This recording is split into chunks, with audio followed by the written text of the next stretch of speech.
Hello, this is Eva Amson welcoming you to this Bite Size Bio webinar, which today is sponsored by Molecular Machines and Industries.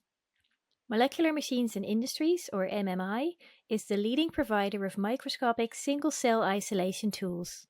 They specialize in single-cell separation, laser microdissection, and optical tweezers for a wide range of clinical and research-based applications in life sciences, material sciences, and healthcare.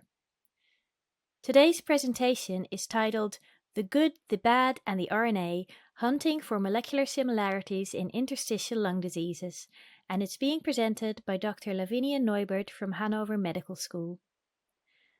Lavinia is a medical doctor and head of the Lung Working Group at the Institute of Pathology at Hanover Medical School, Europe's largest transplantation center. Since 2013, every freshly explanted lung or heart has been analyzed by the Lung Working Group. Lavinia is a specialist in the area of translational research on non-neoplastic lung disease, specifically in interstitial lung disease.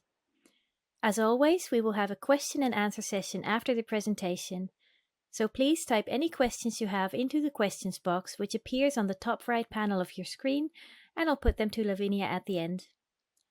Details of how to access the on-demand recording of this webinar will be sent to you by email shortly. So now over to you, Lavinia, for the presentation. Hello to everyone and welcome to today's session.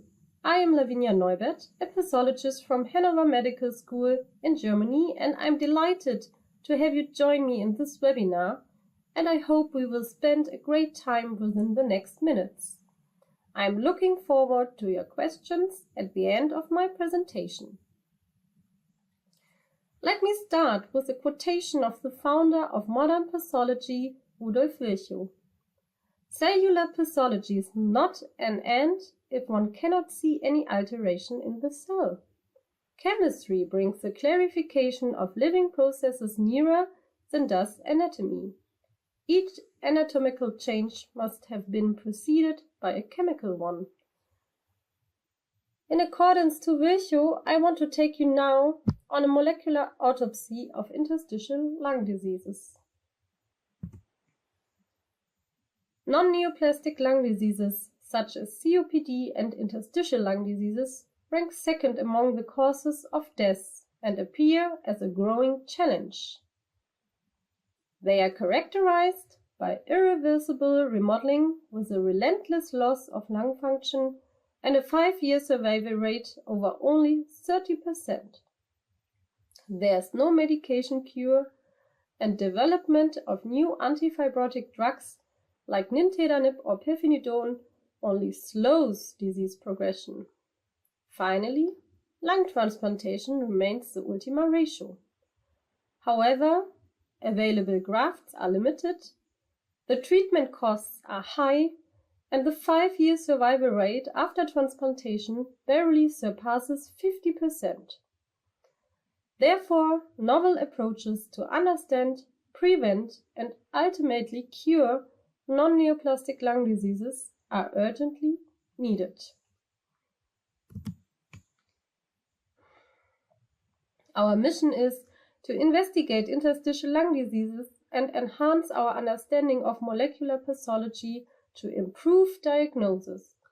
Our vision is to comprehend the fundamental mechanisms of interstitial lung diseases, create novel diagnostic and therapeutic techniques, and finally implement these discoveries in daily clinical practice. But how do we get there?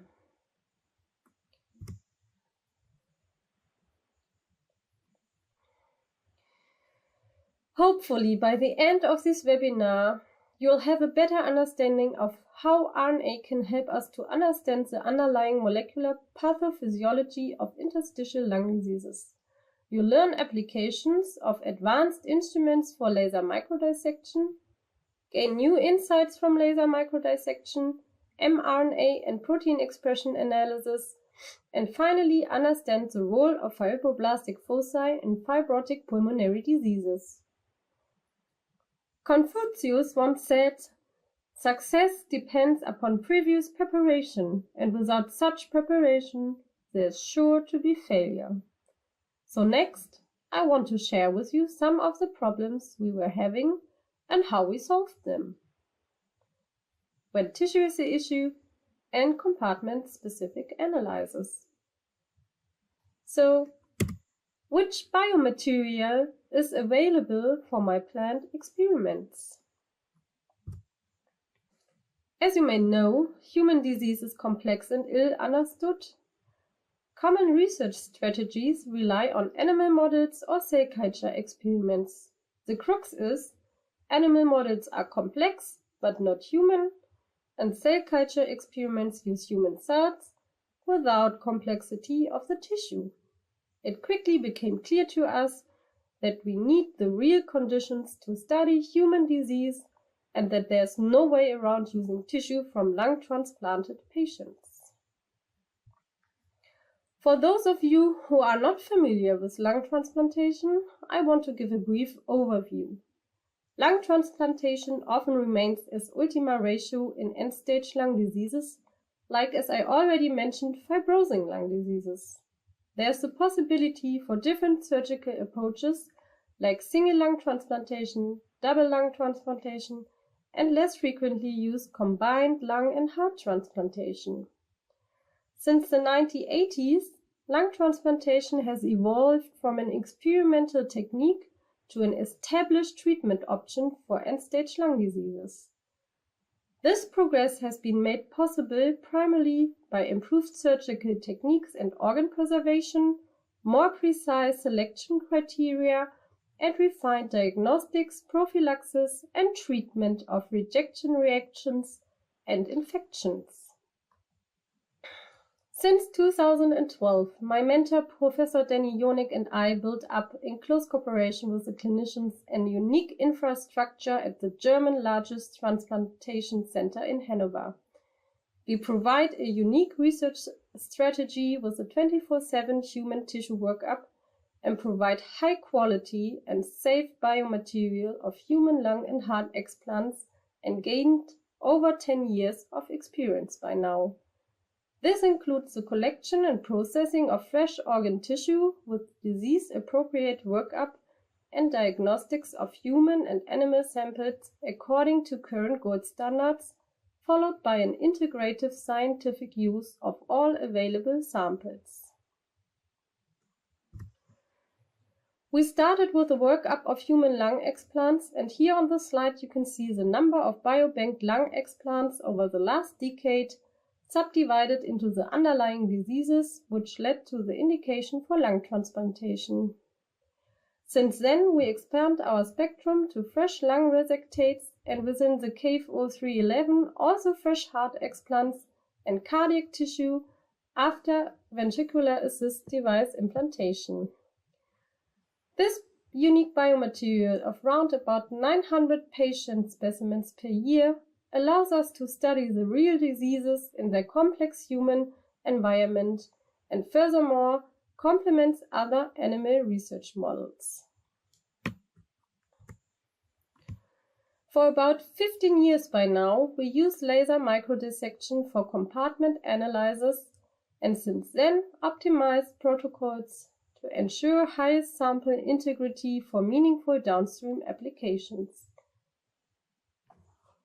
Your benefits from the MMI cell cut system include flexible microdissection of almost any type of sample, even living cells, the visual inspection of your cutting efficiency, and highly specific and meaningful RNA isolates.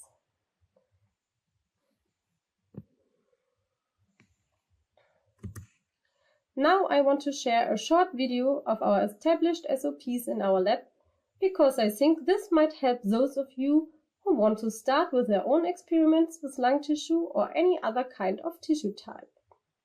We use standard formalin-fixed paraffin-embedded lung tissue blocks, and all steps were performed under prevention of contaminations.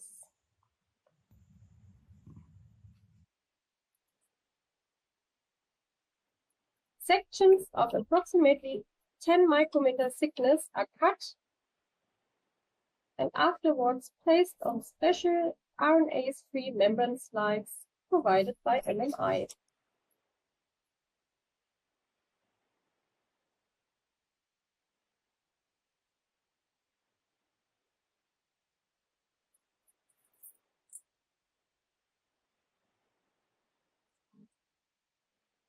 Afterwards, sections were uncoated from paraffin using xylone, followed by a descending alcohol spirits and water for 10 minutes each. Afterwards, staining for 3 seconds by dipping the slide in filtered hemaloun was performed, and the slides were dried. 30 slides with each 2 sections were used for laser microdissection from each case to yield about 10,000 cells. Laser microdissection was performed using the MMI cell cut system. Selection and encycling of fibroblastic foci was conducted using the MMI cell tool software. Finally, encycled regions were laser cut and this round in a sterile way using MMI isolation traps. All samples from one patient were pooled in one tube. Taken together, we are able to use unique biomaterial to study the real disease in its complex human environment. By using the MMI cell cut system with its unique low-damage UV laser, we are able to specifically excise and analyze different compartments of the lung and established a protocol to yield high-quality RNA for further downstream analysis. Let me now switch to the second part of this presentation, novel insights into pulmonary fibrogenesis and our study of the compartment-specific and comparative analysis of fibroblastic foci in IPF-UIP and pulmonary sarcoidosis. As you may know, fibroblastic foci are characteristic histopathological features of UIP, which is the typical histological damage pattern of idiopathic pulmonary fibrosis, in addition to presence of lung architecture disorder, bronchoalization of the peripheral airways, and myogenic metaplasia. They usually occur in the early stages of pulmonary fibrosis and are associated with disease genesis, disease progression, and poor prognosis, with a median transplant-free survival of approximately 3 years. According to current guidelines of the American Thoracic Society and European Respiratory Society, fibroblastic foci are among the most important histopathological criteria for the diagnosis of UIP-IPF, and their presence alone leads to at least a probable UIP pattern. The definition of fibroblastic foci, however, even in the recently updated ATS guidelines of May 2022, remains rather poor and controversial.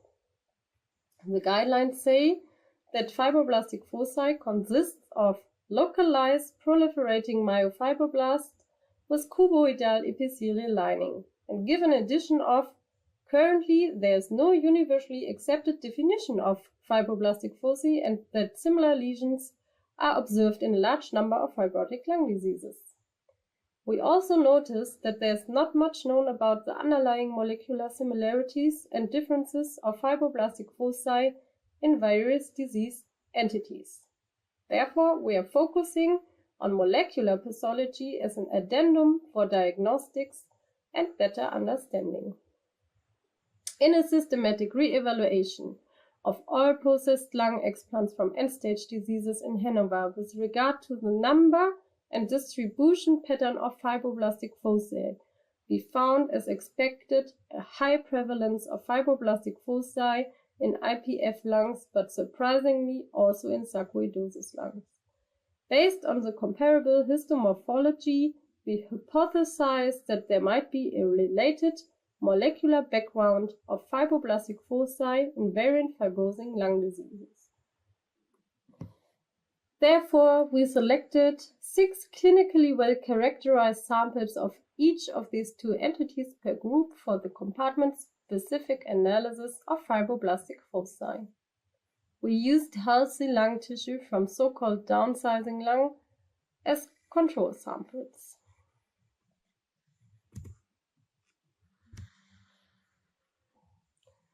Isolation of fibroblastic foci from lung tissue of IPF and sarcoidosis samples was performed by laser microdissection with consecutive mRNA and protein expression analysis. For this purpose, we used the commercially available fibrosis panel with 760 fibrosis-associated genes from nanostring and classical immunohistochemistry.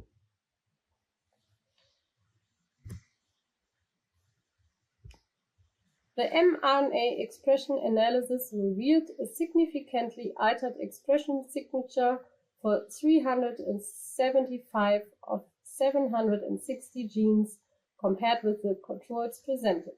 Of these, 264 showed similar regulation of fibroblastic foci from both disease entities.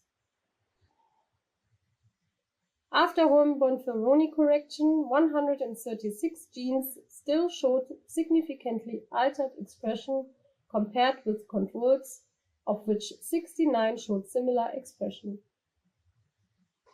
With respect to the FDR-based expression data, only 2 of the differentially regulated genes ultimately remained.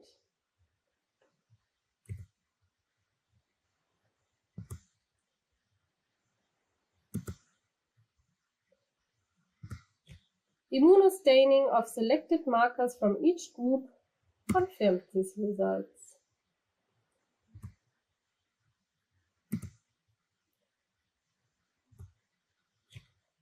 Taken together, our results suggest the molecular similarity of fibroblastic foci in sarcoidosis and IPF.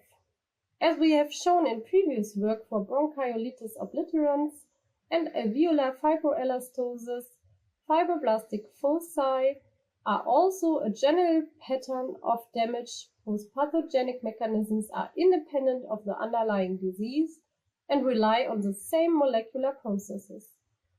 Given the occurrence of fibroblastic foci and other fibrotic lung diseases, the impact of their presence on diagnosis should be re-evaluated in current guidelines. Likewise, the applicability of antifibrotic agents approved for IPF, such as nintedanib or pirfenidone, as a new therapeutic option for sarcoidosis should be evaluated in further studies. Our journey together has come to an end, and I would like to thank you very much for your attention. If you are interested in further information, I would like to refer to our manuscript and the application note of MMI. I'm looking forward to your questions.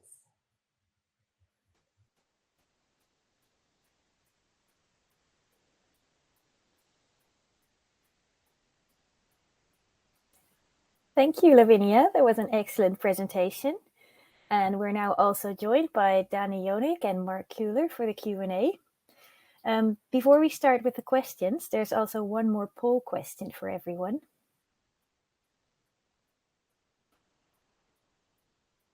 So this question is, would you like us to provide you with additional information about the MMI cell cut? So while you all answer that, we can start with the first Q&A question. We've got a few questions in already, but if anyone else has a question, you can put that in the questions box that's on the top right of your screen.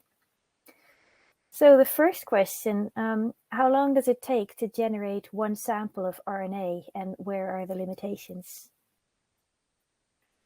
Hi, can everybody hear me? Yes. Great. So before I answer the question, I hope you enjoyed the webinar, and I would like to apologize for falling back to pre-recording due to my hoarseness, as you hear, or you may hear. And at this point, I would also like to thank MMI for giving us the opportunity to present our project to this great audience today. And now I want to answer your first question, Ava. You asked how long does it take to generate one sample of RNA and where are the limitations of these? So it usually takes up to 3 days to laser enough material from just one compartment of one sample. Wow. So as already shown in the video, we try to laser microdissect approximately 30 slides, R2 sections. And for time management, it takes us half an hour to cycle in all the compartments. And we can sign in 3 slides in one time. And then the laser takes 1 to 2 hours to microdissect all the compartments from these 3 slides. And so we can estimate that we need 3 days for one sample. And our limitations is that we often have a small number of obtained cells. So it could be that we even need more material and even more slides, and then it would take even longer to isolate the cells. But there's not the problem, because at the end of the day, we can freeze our material at minus 20 degrees. And when we finished the laser microdissection, we can pool all samples together and can isolate a high amount of RNA. And for further analysis, we need up to 100 nanogram of RNA. Okay, thanks. I'll give you a little break for your voice. So next question, I'll let either Mark or Danny answer it. Which methods can be combined with laser microdissection? Mark, may I? Or okay, I actually, like 25 years ago, I started doing my PhD thesis on kidney transplantation. Actually, it was long before Lavinia and Mark and I joined forces. And just to sort of do a spin back on what Lavinia just delineated, like takes a couple of days to do one sample. At that time, it took me with the, not your machine, but with the machine I was using at the time, which was really proficient at that moment, it took me like 1.5 weeks to do one sample, and like 3 out of 4 amplification attempts did not work. So we came a long way. And I mean, the beauty of laser microdissection is that you have just that, the compartment in which you're interested. And we always combine extracting the target lesion with the compartment-specific analysis using, e.g., spatial transcriptomics, spatial profiling, advanced like multi-channel immunohistochemistry, and obviously either digital or conventional histopathological assessment. Do as much as you can in order to assess your lesion in context of the environment.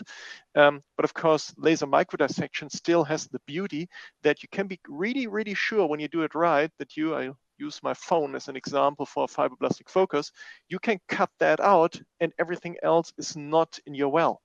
And that makes it so pure and still so simple, yet such a beautiful concept.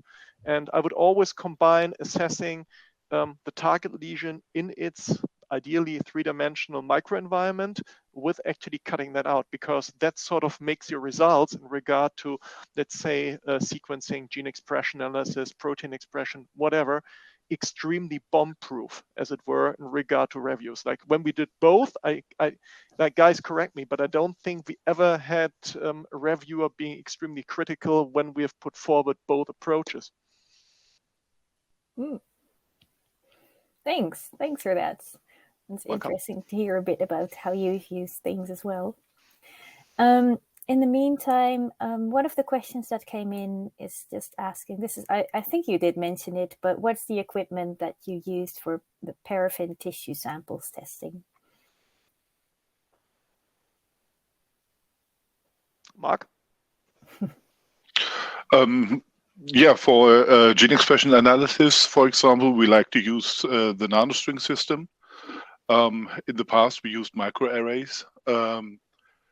or single PCR, for example. So basically, we've come the whole evolution of techniques so far.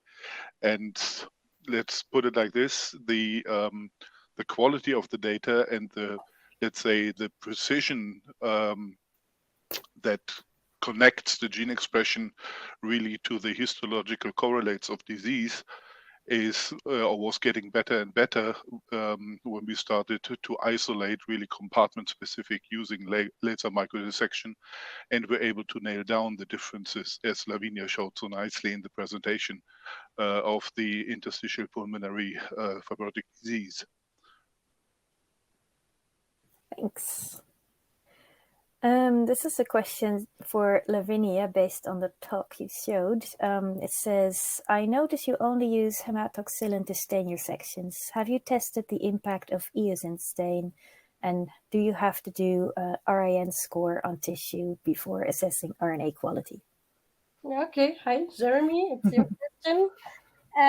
Yes, we also we just use filtered hemolone, because if you use the eosin component in the staining, you can get RNA damage, and we have the experience that the RNA quality is even better if you just use filtered hemolone.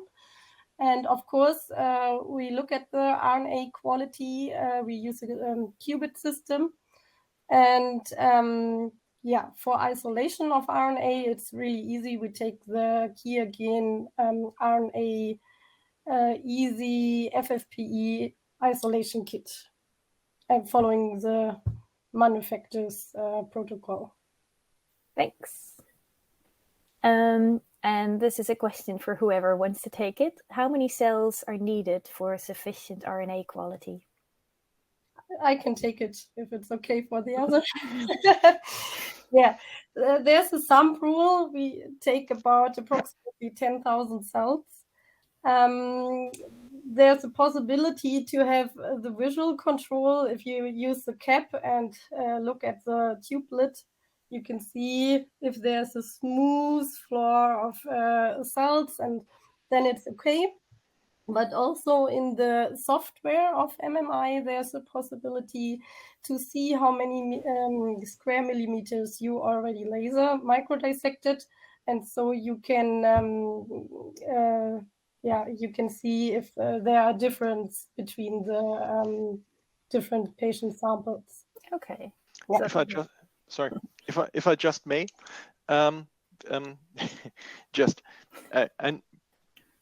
I know where obviously the person asking is coming from, right? And we have all been there. Like, isn't this like enough? I'm sure it is enough. I've been at this for 2.5 days, and it surely is enough now.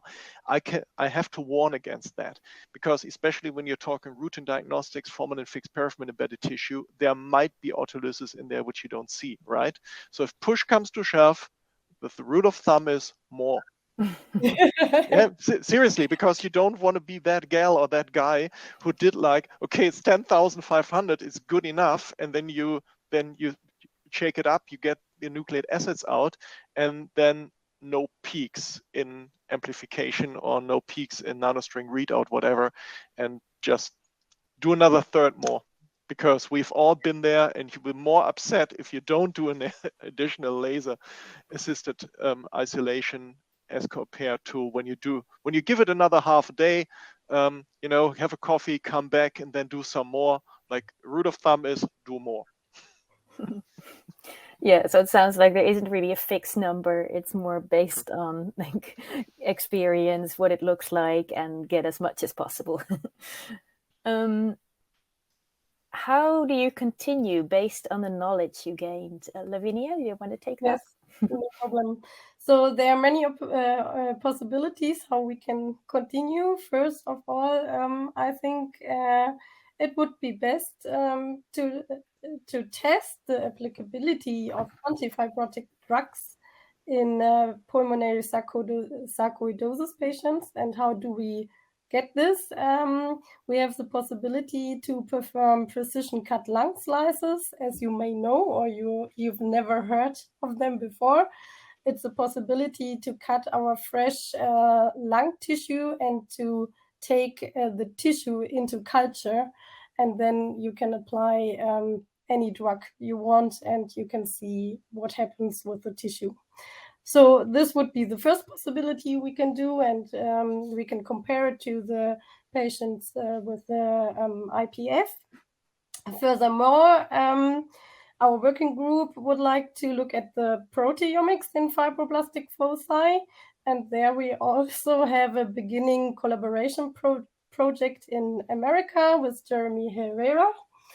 And finally, we are trying at the moment to gain impact on the ATS guidelines by next publishing a manuscript with the re-evaluation of the fibroblastic foci in end-stage lung diseases.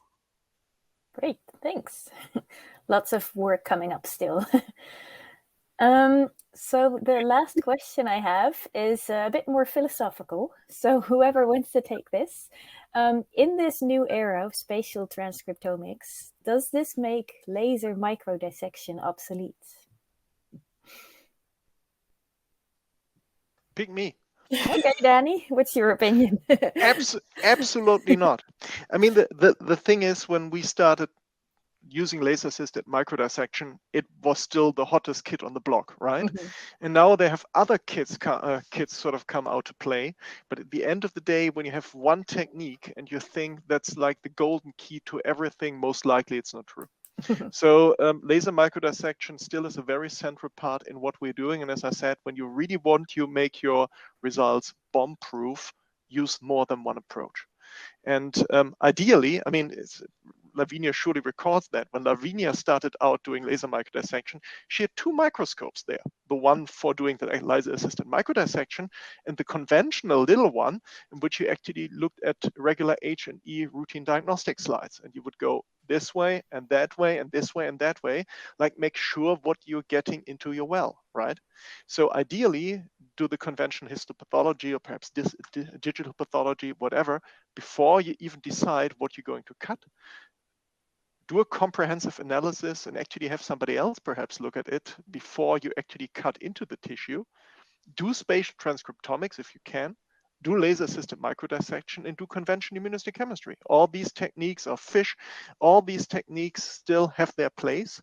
And as a sum, they really still yield fantastic results. And I mean, Lavinia was being too modest on her manuscript, right?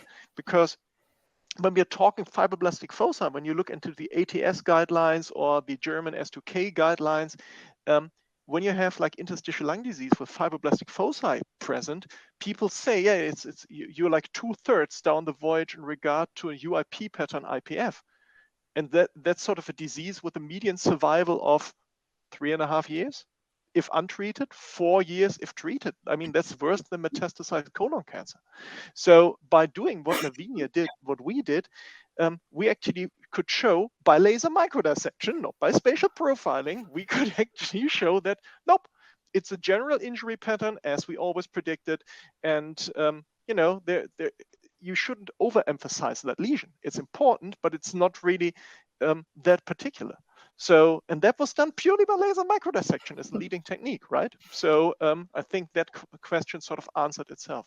Okay. And if I Sorry, Mark. yeah, sorry. I just wanted to add that Yeah. on top of it, spatial transcriptomics is of course very nice, but it is also extremely expensive. And laser microdissection basically allows to use the techniques that are already established in the labs, and with almost zero investment, if you have access to a laser microdissection system, you can get your material in a compartment-specific way and analyze it, and that's a huge benefit. Yeah. And I just want to add, the best thing would be to combine laser microdissection with spatial transcriptomics. And I'm not from MMI, but maybe there is something in preparation to combine these two methods. Would be great. Well, thanks for all weighing in on that. I think that takes us to the end of the questions and the end of the webinar. So thank you again, Lavinia, for a great presentation. And thanks to Mark and Danny for joining us for a discussion. And thanks to the sponsor, Molecular Machines and Industries. And of course, thanks to the audience for taking the time to attend and listen in. So until next time, good luck in your research and goodbye from all of us at Molecular Machines and Industries and Bite Size Bio.